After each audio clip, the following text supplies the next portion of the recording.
هلا يا أصحابي، أنا جدكم حكيم وجاي النهاردة أحكي لكم حكاية مهمة جدا عن حاجة لازم كل ولد وبنت يعرفوها.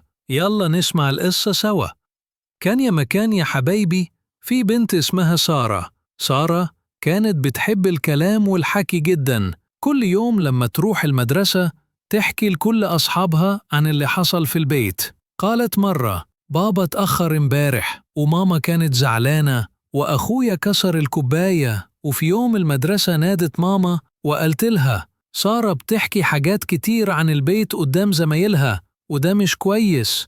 ماما زعلت شوية، ولما رجعوا البيت قعدت مع سارة وقالت لها بهدوء: يا سارة، في حاجات اسمها أسرار البيت، دي ما تتقالش لحد، مش لأننا بنخبي، لكن لأن البيت له خصوصية ومش كل حاجة لازم الناس تعرفها. سارة قالت: يعني أنا كده بعمل حاجة غلط؟ ماما قالت: مش غلط قوي، بس لازم نتعلم. اللي بينا كعيلة لازم يفضل بينا، نحكي الحلو ونفرح بيه، ولو في حاجة مش كويسة نحلها سوا في البيت. من يومها سارة بقت بنت واعية، بقت تحكي عن اللعب والمدرسة، لكن عمرها ما قالت حاجة تخص البيت.